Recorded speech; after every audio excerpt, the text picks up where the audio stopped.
Hi friends, welcome to Model Ideas. You are watching Model Ideas Rajendra Bondla YouTube channel. మిత్రులారా అందరికీ ఒకసారి good morning, good evening, good night అన్ని. Most of my subscribers they are asking for civil services syllabus పెట్టండి sir. తర్వాత అసలు civil services syllabus ఏముంటుంది, question papers ఏ విధంగా ఉంటాయి, అసలు సివిల్ సర్వీసెస్లో ఉద్యోగాలు ఏమేమి ఉంటాయని అడుగుతున్నారు. సరే, నేను కూడా personality development and motivational class ఎక్కడైనా చెప్పడానికి వెళ్ళినప్పుడు కూడా చాలామంది విద్యార్థులు నన్ను అడిగే ప్రశ్న ఇదే. మేము సివిల్ సర్వీసెస్ లక్ష్యంగా పెట్టుకొని చదవండి బెటర్, డిగ్రీ చదువుతున్న మీరు దీన్ని లక్ష్యంగా వెళ్ళండి, డిగ్రీ అయిపోయిన వాళ్ళు ఇమ్మీడియట్గా సివిల్ సర్వీసెస్కి ఎలిజిబుల్ అవుతారు, మీరు ఇప్పటి నుండి ఒక గోల్ పెట్టుకోండి అని మేము చాలామందికి చెప్తూ ఉంటాం. అలాంటప్పుడు వాళ్ళు అడిగేటువంటి ప్రశ్న అనమాట. సో వాళ్ళ కోసం సివిల్ సర్వీసెస్ టార్గెట్గా ఎవరైతే ఉన్నారో వాళ్ళ కోసం ఈ వీడియోలో ముందుగా మొత్తం నేను 4 వీడియోలు చేస్తున్నాను. వీటిపైన ఒక వీడియో దేనిపైన ఉంటుందంటే ఓన్లీ సివిల్ సర్వీసెస్లో ఉండే ఉద్యోగాలు ఏంటి. మనకి సివిల్ సర్వీసెస్ అనగానే యూపీఎస్సీ కండక్ట్ చేస్తుంది, యూనియన్ పబ్లిక్ సర్వీస్ కమిషన్. దీంట్లో ఐఏఎస్, ఐపీఎస్, ఐఎఫ్ఎస్ ఇక్కడ ఆగిపోతాం చాలా వరకు. అయితే కొద్దిమంది తెలిసిన వాళ్ళు ఇంకా కొంచెం 4 చెప్తారు. కానీ దీంట్లో ఇవి కాకుండా మిగతా ఉద్యోగాలు ఏమేమి ఉన్నాయి ఈ డీటెయిల్స్తో ఒక వీడియో వస్తుంది. తర్వాత ఇంకొక వీడియోలో సివిల్ సర్వీసెస్ ఎగ్జామ్ విధానం 3 స్టెప్లో జరుగుతుంది. ఈ 3 స్టెప్లలో ప్రిలిమ్స్, మెయిన్స్, ఇంటర్వ్యూ. కాబట్టి ఒక వీడియోలో ఓన్లీ ప్రిలిమ్స్ సిలబస్ ఉంటుంది, ఓకేనా. ఇంకొక వీడియోలో వచ్చేసి మెయిన్ సిలబస్, మెయిన్లో ఉన్న పేపర్లు, దానికి ఉన్న కంప్లీట్ సిలబస్ మనం ఏమేమి చదవాలి ఇలా ఉంటుంది. ఇంకొక వీడియోలో వచ్చేసి కంప్లీట్గా దీనికి సంబంధించినటువంటి బుక్స్, తర్వాత ఇండియాలో టాప్ మోస్ట్ కోచింగ్ సెంటర్స్, ఇలాంటివన్నీ నేను 1 by 1 అప్లోడ్ చేసే ప్రయత్నం చేస్తాను. అయితే ఈ వీడియోలో మాత్రం సివిల్ సర్వీసెస్లో ఉండే ఎగ్జామ్ ప్యాటర్న్, సిలబస్ ఏమిటి అనేది ఇందులో పెడుతున్నాను. ఇందులో ప్రిలిమ్స్ సిలబస్ ఉంటుంది, ఓకేనా. ప్రిలిమ్స్ ఎగ్జామ్ అంటే ఏంటిది, ప్రిలిమ్స్, మెయిన్స్, ఇంటర్వ్యూ 3 స్టెప్లలో ఉంటుంది. ప్రిలిమ్స్లో ఎన్ని పేపర్లు ఉంటాయి, ఒక్కొక్క పేపర్ ఎన్ని మార్కులకు ఉంటుంది, క్వశ్చన్ పేపర్ విధానం ఎలా ఉంటుంది, నెక్స్ట్ వచ్చేసి ఈ 2 పేపర్లలో ఉండేటువంటి సిలబస్ ఏంటిది, టైం ఎంత, సో ఏ టాపిక్స్ మనం ఎక్కువ చదవాలి, ఎక్కడి నుండి దీని ప్రిపరేషన్ ప్రారంభించాలి, ఇలాంటివన్నీ దాదాపుగా పూర్తి విషయాలు నేను ఈ వీడియోలో పెడుతున్నాను, ఓకేనా. సో వీడియో ఎప్పటిలాగే చూడండి, మీకు నచ్చుతుందని అనుకుంటున్నాను. సో ఖచ్చితంగా వీడియో మీకు నచ్చితే మీరు చిన్నగా లైక్ చేయండి, ఓకేనా. సో మీ ఫ్రెండ్స్కి షేర్ చేస్తే ఇంకా వాళ్ళకు కూడా మీలాగే విషయం తెలుస్తుంది. ఇంకా సబ్స్క్రైబ్ చేయడం అనేది మీ ఇష్టం, ఓకేనా. Right, thank you and all the best. Hi friends, welcome to model ideas. Your watching model ideas Rajendra Bonla YouTube channel. మిత్రులారా, most of you are asking me what that sir, మాకు సివిల్ సర్వీసెస్ డీటెయిల్స్ కావాలంటే. ఇప్పటికైతే మరి civil సర్వీసెస్లో ఎన్ని ఉద్యోగాలు ఉంటాయో ఆ వీడియో నేను చేశాను. ఈ వీడియోలో సివిల్ సర్వీసెస్లో ప్రిలిమ్స్ ఎగ్జామ్ ఉంటుంది, అంటే రిక్రూట్మెంట్ 3 ప్రాసెస్లో ఉంటుందండి. ఫస్ట్ ప్రిలిమ్స్, తర్వాత మెయిన్స్, ఆ తర్వాత వచ్చేసి ఇంటర్వ్యూ. ఇక్కడ ప్రిలిమ్స్ అంటే ఏంటిది, ప్రిలిమ్స్లో ఎన్ని పేపర్లు ఉంటాయి, ఏ టాపిక్స్ ఉంటాయి, మనం వేటిని చదవాలి, ఎగ్జామినేషన్ విధానం ఎలా ఉంటుంది, ఎన్ని మార్కులు వస్తే మనం దీని నుండి గట్టెక్కినట్టు, ఇవన్నీ నేను ఇందులో చెప్తాను. కాస్త ఓపిక్గా వినే ప్రయత్నం చేయండి, ఓకేనా. Right. So union public service commission UPSC ప్రతి సంవత్సరం ఈ భారతదేశంలో అత్యున్నతమైనటువంటి కేడర్లకు సంబంధించిన ఉద్యోగాల నోటిఫికేషన్ ఇస్తుందండి.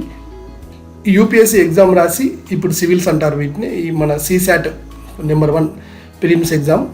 సో ఇందులో ఉన్నటువంటి పోస్టులు ఇక్కడ కనిపిస్తున్నాయి కదా మనకి, ఆల్రెడీ దీనిపైన వీడియో చేసా, ఇదన్నమాట.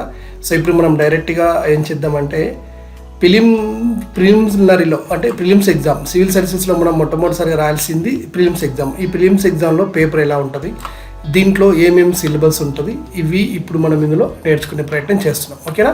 రైట్. అయితే ఈ ప్రిలిమ్స్ ఎగ్జామ్ విషయంలో మనకి అంటే ఆ సివిల్ సర్వీసెస్ ఎగ్జామ్ అటెంప్ట్ అనేది ఆల్మోస్ట్ 9 times ఉంటుందండి. బీసీలకి, ఓసీలకి, మిగతా క్యాస్ట్ వాళ్ళకి ఎప్పుడైనా ఉంటుంది. అంటే మనం ఎగ్జామ్కి అప్లై చేసి ఎగ్జామ్ రాసినా రాయకపోయినా ఒక టైం అయిపోయినట్టే. ఓన్లీ 9 ఆప్షన్స్ మాత్రమే మనకు ఉంటాయి, అంతకంటే ఎక్కువసారి రాయడానికి ఛాన్స్ లేదు. రైట్. ఇప్పుడు మనం వచ్చేసి ప్రిలిమినరీ ఎగ్జామ్ విషయంలో చూద్దాం. సో సివిల్ సర్వీసెస్లో ప్రిలిమినరీ ఎగ్జామ్లో మనకి దెర్ ఆర్ 2 పేపర్స్, ఓకేనా. సో 2 పేపర్స్ ఉంటాయి. ఇక్కడ వచ్చేసి each paper consist of 200 marks, ఒక్కొక్కదానికి 200 మార్క్స్ ఉంటాయి. ఈ 2 పేపర్లు కూడాను ఆబ్జెక్టివ్ టైప్లోనే ఉంటాయి విత్ మల్టిపుల్ చాయిస్ క్వశ్చన్స్, ఓకేనా. Paper 1 and paper 2. ఇక్కడ paper 1 general studies paper 1 and paper 2 general studies paper 2 అనమాట. ఇది అయితే పేపర్ 1 ఏదైతే ఉందో దానికి 200 మార్కులు. నెక్స్ట్ పేపర్ 2 విషయంలో తీసుకుంటే మళ్ళీ మనకి 200 మార్క్స్. అయితే పేపర్ 2 విషయంలో అయితే మనకి జస్ట్ 33% ఇది క్వాలిఫైయింగ్ అనమాట, ఓకేనా. అయితే సరిపోతుంది, రైట్. ఇప్పుడు దీనికి సంబంధించినటువంటి సిలబస్ మనం ఒకసారి, ఓకే. సో ప్రిలిమినరీ ఎగ్జామ్లో మనకి పేపర్ 1 200 మార్క్స్ వచ్చేసి ఓన్లీ 2 hours, అంటే 120 minutesలో మనం 200 క్వశ్చన్కి మనం ఆన్సర్ చేయగలిగేటువంటి కెపాసిటీ మనకు ఉండగలదు. దీంట్లో మనకి ఏమిస్తారు, current events of national and international importance. So ఇది మనం డెప్త్గా చదువుకొని పెట్టుకోవాలి. Next history of India and Indian national movement. Next Indian world geography. So India and world geography. తర్వాత physical social economic geography of India and the world. వీటిపైన ఎక్కువగా focus చేయాలి. నేను మళ్ళీ సపరేట్గా దీనికి ఏ బుక్స్ చదవాలి, దీనికి సంబంధించిన మెటీరియల్ ఎక్కడ దొరుకుతుంది సపరేట్ నేను వీడియో చేస్తాను. దీని ఓన్లీ మీకు అవగాహన గురించి చెప్తున్నాను. Next Indian polity and governance. దీంట్లో వచ్చేసి constitution, Indian political system, next Panchayati Raj system, next public policy సంబంధించిన రైట్స్, ఇష్యూస్, ఇవన్నీ ఇది ఒక టాపిక్. నెక్స్ట్ ఎకనామిక్స్ విషయంలో తీసుకుంటే Indian economic and social development, okay, sustainable development, Indian poverty, inclusion and exclusion. Next వచ్చేసి demographic and social sector initiatives, ఇవన్నీ ఇదొక topic. Next general issues of that environmental, so ecology, biodiversity, climate change, ఓకేనా. So ఇలాంటివన్నీ ఇవి చదువుతుంటాం. Next general science. So వీటన్నిటిని మనం analysis చేసి డెప్త్గా చదవగలిగితే మనం ఫిలిమ్స్ ఫస్ట్ పేపర్ని మనం టచ్ చేయొచ్చు.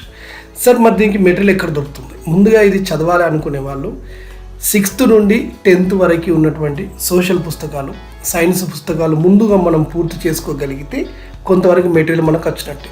ఆ తర్వాత ఇంటర్మీడియట్లో ఉండేటువంటి బుక్స్ కొన్ని చదివి డిగ్రీ లెవెల్లో మనం చదివితే బాగుంటుంది. లేదంటే ఎన్సీఆర్టీ బుక్స్ మనకు మార్కెట్లో దొరుకుతాయి, వాటిని చదివితే చాలా వరకు మనకు ఐడియా అనేది వస్తుంది. Okay, then we can move on to that paper 2. Paper 2కి వచ్చేది దీన్ని జనరల్ స్టడీస్ 1, జనరల్ స్టడీస్ 2 అంటాం. అయితే పేపర్ 2 విషయంలో అంటే దీంట్లో ఎన్ని మార్కులు అయితే పాస్ అనేది కామన్గా ఎంత స్కోర్ ఎంత ఎక్కువ అయితే మనకు అంత మంచిది. ఎందుకంటే ప్రిలిమ్స్ ఎగ్జామ్ రాసిన తర్వాత మనం మెయిన్కి సెలెక్ట్ అవుతాం. మెయిన్కి సెలెక్ట్ అనేది ఒక కట్ ఆఫ్ మార్కుల నుండి బేస్డ్ ఆన్ క్యాస్ట్ రిజర్వేషన్లో తీసుకెళ్తారు కాబట్టి ఎక్కువ స్కోర్ అయితే మనం సాధించాలి. ఇక పేపర్ 2 విషయంలో మనం చూసుకుంటే ఇది కూడా 200 మార్క్స్ అండ్ 2 hours డ్యూరేషన్. ఇక్కడ వచ్చేసి కాంప్రహెన్షన్, సో ఇంగ్లీష్ లాంగ్వేజ్లో మనకు ఉన్నటువంటి comprehension. Next interpersonal skills including communication skills. Next వచ్చేసి logical reasoning and analytical ability. Okay, ఈ లాజికల్ రీజనింగ్ అనలిటికల్ ఎబిలిటీ బేసిక్గా మనకు చాలా వరకు ఈ ఆన్లైన్ క్లాసెస్ అవైలబుల్ ఉన్నాయి. మనకు యూట్యూబ్లో లెక్కలేని ఛానల్స్ ఉన్నాయి వీటిపైన. లేదంటే ఆర్ఎస్ అగర్వాల్ లాంటి బుక్స్ తీసుకుంటే బాగా డెప్త్గా చదవచ్చు. ఇంకా క్లారిటీ ఉన్న బుక్స్ కూడా నేను మీకు చెప్తాను. Decision making and problem solving అత్యంత ఇంపార్టెంట్ పర్సనాలిటీ డెవలప్మెంట్లో ఇది. సో ఇది దీనికి సంబంధించింది. నెక్స్ట్ వచ్చి జనరల్ మెంటల్ ఎబిలిటీ, ఓకేనా. తర్వాత వచ్చేసి basic numeracy, so numbers and the relations, orders of that, ఓకేనా. So magnitude etcetera. ఇక అప్ టు 10th లెవెల్ వరకు ఉన్నటువంటి డేటా ఇంటర్ప్రిటేషన్, చార్ట్స్ కానీ, గ్రాఫ్స్, టేబుల్స్, డేటా సఫిషియన్సీ, ఇవి మినిమం నాలెడ్జ్ ఇక్కడ ఉన్నదా లేదా అనేది ఇక్కడ మనం టెస్ట్ చేస్తారు. అయితే ఈ పేపర్ 2లో అందరికీ సమానమైన నాలెడ్జ్ ఉండాలనేది తక్కువే. ఎందుకంటే ఇందులో కొంతవరకు మ్యాథమెటిక్స్ బేస్లో ఉంటాయి కాబట్టి నాన్ మ్యాథమెటిక్స్ వాళ్ళకి ఎంతో కొంత ఇబ్బంది అవుతున్న ఉద్దేశంతో వెళ్ళి మనకి ఏం చెప్తారంటే, సో పేపర్ 2 ఈ సిల్సెస్ ప్రిలిమినరీ ఎగ్జామ్లో so will be that qualifying paper with minimum అంటే ఒక 33 వస్తే సరిపోతుంది అనమాట. ఎక్కువ వస్తే మంచిదే, బట్ ఇది ఇట్లా చేసుకోవచ్చు మనం. ఓకే, నెక్స్ట్ క్వశ్చన్స్ వచ్చేసి మల్టిపుల్ చాయిస్, ఓకేనా. నెక్స్ట్ వచ్చేసి ఈ మల్టిపుల్ చాయిస్ క్వశ్చన్స్లో మనకి ఒక్కొక్క దానికి 4 ఆప్షన్స్, రైట్. అయితే మనకి మైనస్ మార్కింగ్ ఉందా అని అంటే మైనస్ మార్కింగ్ కంపల్సరీగా ఉంటుంది దీంట్లో. ప్రతి నెగిటివ్కి అంటే 4 తప్పులకు ఒక రైట్ ఆన్సర్ కూడా పోతుంది. సో ఇంకా ఏం చెప్తారు, it is mandatory to the candidate to appear for the both paper. సిల్సెస్లో ఫిలిమ్స్లో కంపల్సరీ 2 పేపర్లు మనం అటెండ్ అవ్వాల్సిందే. therefore the candidate will be disqualified in the case if ఏదైనా ఒకటైతే మాత్రం మనం దాన్ని ఏం చేయాలన్నమాట. So this all about that civil సర్వీసెస్లో ప్రిలిమినరీ ఎగ్జామ్కి సంబంధించినటువంటి సిలబస్ అండ్ పేపర్స్ వీటికి సంబంధించింది, ఓకేనా. ఇక నెక్స్ట్ మనకి మెయిన్ ఎగ్జామ్ అంటే ఏంటిది, మెయిన్ ఎగ్జామ్లో ఎన్ని పేపర్లు ఉంటాయి, దీనికి సంబంధించినటువంటి డీటెయిల్స్ అన్నీ మనం మెయిన్ ఎగ్జామ్ గురించి నెక్స్ట్ వీడియోలో తెలుసుకుందాం, ఓకేనా. సో ఇక్కడ వరకు అయితే ప్రిలిమినరీ ఎగ్జామ్లో సంబంధించిన నోట్స్ ఇవ్వగలిగి షార్ట్ కట్టే నేను మీకు నిలబడి నేను నా ఫేస్తో చెప్పేటువంటి వీడియోలో ఇంకా బాగా చెప్పగలను, రైట్. So thank you. ఈ వీడియో కనుక మీకు నచ్చినట్లయితే తప్పకుండా లైక్ చేయండి. మీరు లైక్ ఇస్తే ఐ ఫీల్ వెరీ హ్యాపీ. ఇది ఒక బూస్టింగ్ లాగా నాకు ఉంటుంది, ఓకేనా. Thank you and all the best.